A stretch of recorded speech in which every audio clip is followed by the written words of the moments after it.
This is Steve Monday, Chief Forecaster for Rowan County Weather, coming to you live from Bristol Motor Speedway, also known obviously as the Last Great Coliseum, and of course Thunder Valley, as we are certainly down inside of a hole here in Bristol, but it is a great place to be. Honored to be here, delighted to be here, calling and looking forward to providing updates with the race before, during, and after the Food City 500. This is one of the great places in NASCAR. Obviously, the first night race was here. Darrell Waltrip had 7 wins in a row here. Terry Labonte and Dale Earnhardt ended up clashing with each other here. We also had Tony Stewart throw his helmet here. I mean, all kinds of great things that have happened over the years. And as you can see, the sun's starting to peek out here. We've got a mix of sun and clouds here. Weather will not be a concern here today. We will be nice and dry here at Bristol today. Did want to give a quick shout out to Doug Rice, fellow Rowan County resident. Doug is the broadcaster for PRN Radio. He calls all the action for NASCAR races when PRN's performing it. Doug, his birthday is today, so happy birthday, Doug. I saw him in the media center just a few moments ago, and they served a birthday cake to him, so it was very, very great to see that for one of our fellow Rowan County residents. And Doug has done some great things. He is retiring at the end of this season. So this season is called Doug's Last Lap on PRN Radio. And at Daytona, Doug got to actually call a few laps on their competitor side of things, MRN Radio. And it was very thoughtful and great for those folks to do that. They're competitors, but in a loose nature, if you will. They all have the same goal in mind, and that's to provide you with great play-by-play when they're calling the races on the radio, so you can envision what is happening just through what they're calling. Doug was able to call laps there, like I said, at Daytona, which he had never gotten to do in his career. And then he was able to be the Grand Marshal and call for the start of the race, saying, "Gentlemen, start your engines," in Atlanta. And here today in Bristol, Doug will be waving the green flag here at Bristol as part of his last lap with the celebration that Bristol's doing for him here. It's fantastic to see that happening here today. Doug's wife and mother-in-law jokingly said to him, "Hey, don't drop it." And then yesterday I was listening to qualifying and practice with Doug Rice and the PRN crew, and Jeff Striegel said to Doug, "Hey, just super glue it or duct tape it to your hand and you have nothing to worry about." So we'll be reporting to you live from Bristol throughout the day with before, during, and after race coverage on Rowan County Weather. Hey everybody, this is Steve Monday, Chief Forecaster with Rowan County Weather. Let's go ahead and take a walk down the grid here in Bristol. And you can see there is Ryan Blaney starting on the pole for today's Food City 500. And then next to him is going to be Josh Berry and the very recognizable Sonny D Ford Dark Horse Mustang. And then as we move on down the grid, you can see there's Joey Logano starting in fourth. Denny Hamlin are going to be starting third. The most popular driver in NASCAR, Chase Elliott, will be starting in fifth. And then as we continue to make our way down the grid, you can see more and more cars that will be starting. Of course, you see there's Michael McDowell, who's been having a fantastic qualifying start to the season. And here's William Byron with the Liberty University number 24 Hendrick Chevrolet.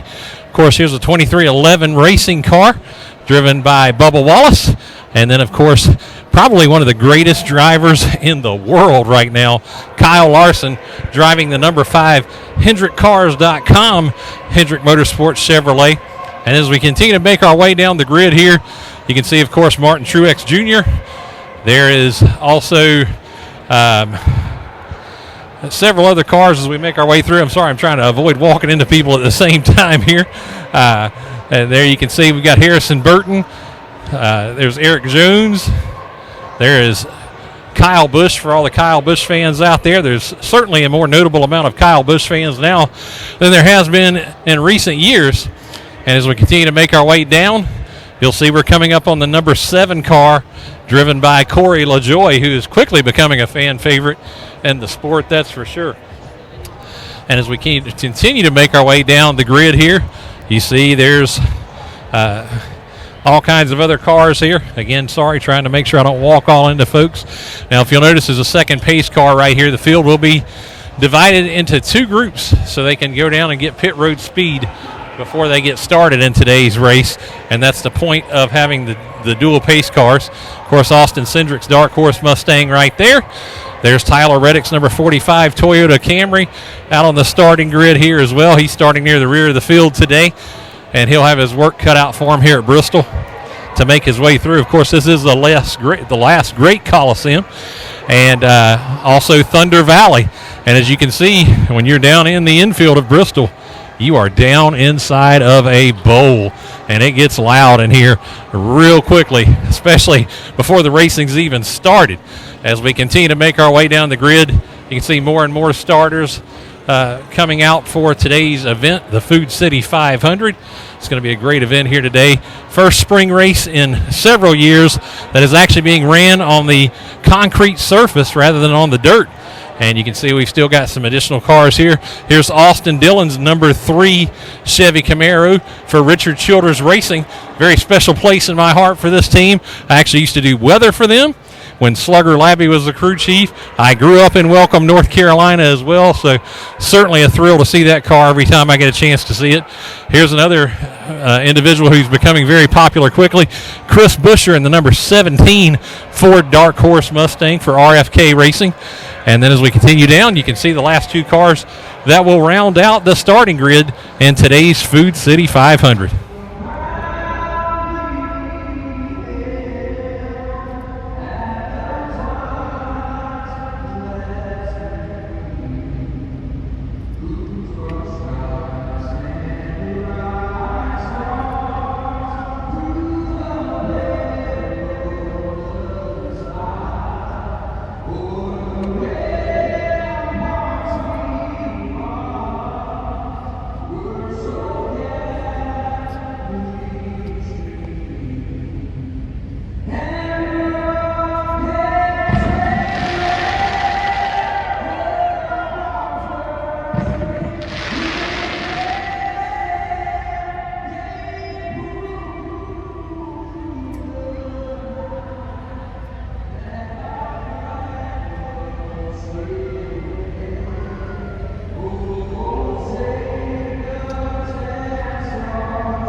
Hey, Kyle, real quickly, all the short track racing and stuff you do around the country, how does that help you in an event like this where just crazy things are happening?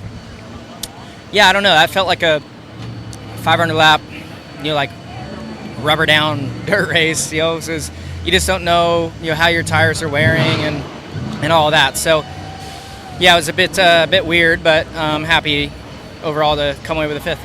Thank you. Congratulations on the top 5. Before we move on, anybody have any additional questions for Coach Gibbs? I've got one. Yeah. Hey, Coach, Steve Monday, Rowan County Weather and Media. Wanted to ask you, before the race, you mentioned that about some of your favorite memories here at Bristol. How would this one rank with the win here tonight? It was definitely different, something I'll definitely remember. And, one thing I want to emphasize, the other place where it was a real test was pit road. I was really concerned about that and the fact that you got that many stops and you got to those guys had to really perform. And so appreciate that. It takes a total effort. I appreciate Toyota, all they do for us as a partner, and just I think the whole night was really a great team effort by everybody. And then, Denny, just a quick follow-up for you.